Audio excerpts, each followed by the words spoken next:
My name is Mark, and at 56 years old, I've lived through love, heartbreak, and a journey that has transformed my understanding of life itself. The hardest part of my life began the night I received a call that would forever change me. Emily, my wife of nearly 2 decades, had been in a tragic car accident. By the time I reached the hospital, she was already gone. Losing her felt like losing a piece of myself, and I was left to navigate life alone with our 2 young children. In those early months of grief, each day felt like a mountain to climb. I did my best to care for my children, but every corner of our home seemed empty without her.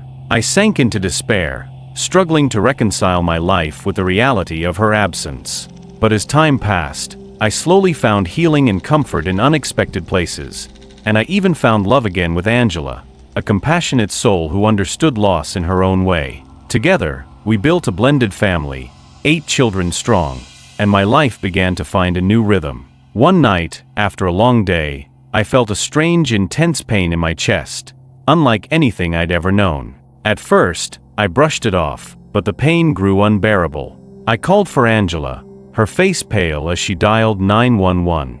I knew something was seriously wrong. I could feel my heart racing wildly, and fear set in as I realized I might be dying. As the pain reached its peak, everything faded, and suddenly, I felt a calmness, a stillness I couldn't explain. I opened my eyes, only to find myself floating above my own body, looking down as Angela frantically spoke to the paramedics. A strange detachment washed over me, as if I were observing a scene from a movie. There was no pain, no panic, only a serene clarity. I realized I wasn't in my body, and for the first time, I wondered if this was death. And yet, in that moment, I didn't feel fear. I felt curiosity, a sense of peace, and an acceptance I couldn't explain. As I hovered above, I noticed 2 figures at the foot of the bed. They weren't human, but their forms radiated light and warmth. Though I couldn't make out their faces, they felt familiar, as if they were old friends or protectors. They communicated without words, offering a silent reassurance that eased my worry. One of them reached out, not physically but in a way that felt like warmth flooding my soul. I thought, if it's not my time, please let me return. The figures seemed to acknowledge my wish. Without speaking, they conveyed that I still had a purpose to fulfill, a mission that was incomplete. In an instant, I felt myself being pulled back into my body, gasping as I returned to a world filled with pain and weight. But even through the struggle, a gratitude filled me, gratitude for life, for a second chance. Several years later, after a routine surgery, my heart unexpectedly stopped, and once again, I was thrust from my body. But this time, it wasn't my bedroom I found myself in. I was standing in a vast, radiant space, unlike anything I had ever imagined, a place I would later call the foyer of eternity. This realm felt neither of earth nor of heaven, but a place in between, where time held no sway. It was filled with light that pulsed with a gentle, powerful rhythm. Figures began to emerge, familiar yet transformed. The first was Emily, her face lit with joy, her presence as vivid as it had been in life. My parents were there too, looking young and vibrant. When I ran to them, we embraced, and the warmth and reality of that moment was like nothing I'd felt on earth. They didn't speak in words, but I felt their message clearly. You're loved, but you have more to do. It isn't your time. They shared that they were continuing their work in the afterlife, helping others find healing and understanding. I could see the fulfillment in their purpose, and I felt inspired by the joy radiating from them. It felt as though everything I had been searching for was revealed in that one embrace. A love that was unending and an understanding that surpassed anything of this world. I find myself in a space where time seems to stand still, and then suddenly, I sense a powerful presence that fills the room. I turn, and standing before me is Jesus. But he doesn't look like the images I've seen before. There's something otherworldly, almost indescribable about him. His entire form radiates a light so bright and pure that it's overwhelming, yet comforting. The love and wisdom emanating from him feel boundless, almost as if the essence of the universe itself resides within him. I feel vulnerable and exposed, yet somehow completely safe. Every worry, every regret, seems to dissolve in his presence, replaced by a profound sense of peace. There are no words, but he communicates directly to my soul, bypassing all barriers. He asks a single question: "Where is your heart, Mark?" It's not a question of judgment, but an invitation for introspection. At first, I struggled to understand. Where is my heart?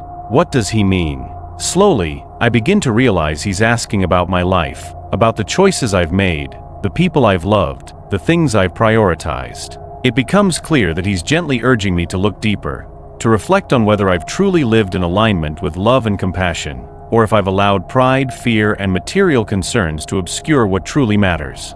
As the weight of this question sinks in, memories of my life flash before me. I see the moments where I gave love freely, but also the times when I held back, letting petty concerns take precedence over the people I cared for.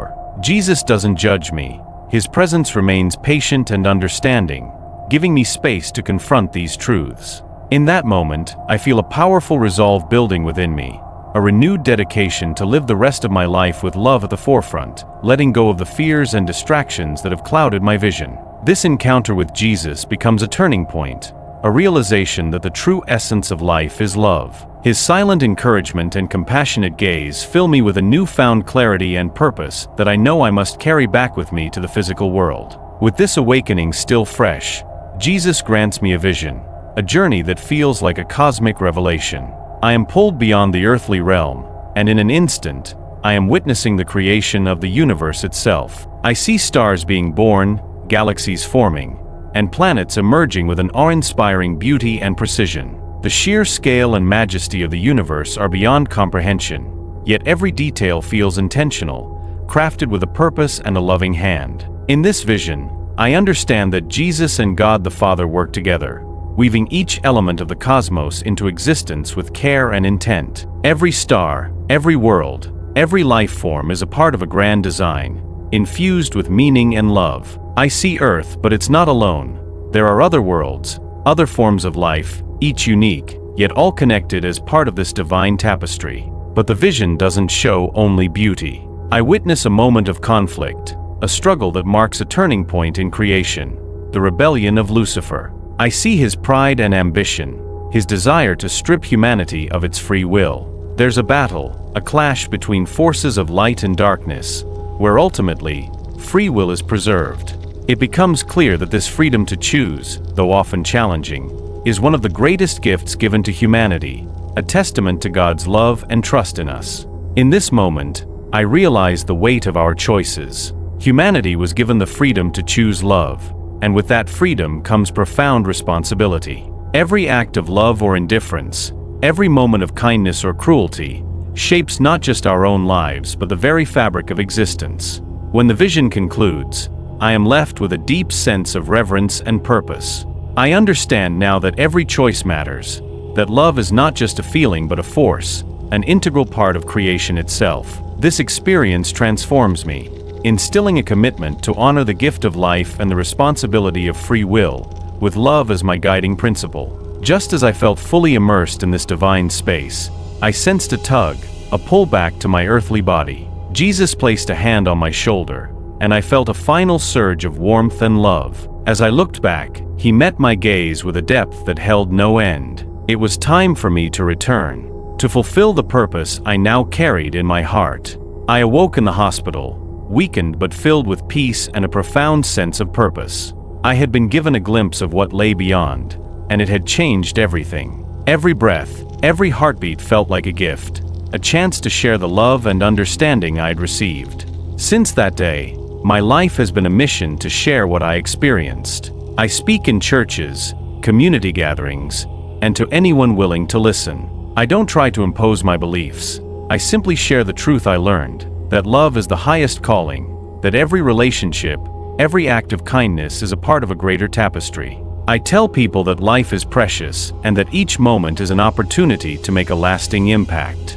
Today, as I look at my life, I am filled with gratitude. The lessons, the love, the time with family, they are the true gifts of life. I wake up each day with a renewed sense of purpose, knowing that love is eternal and that our actions resonate far beyond this life. I no longer fear death, because I know it's not the end but a transition to something far more beautiful. This journey taught me that love is the greatest force, a truth I will carry with me forever. And I strive to live each day with an open heart, honoring the divine presence that has guided me, and cherishing every moment with the people I love.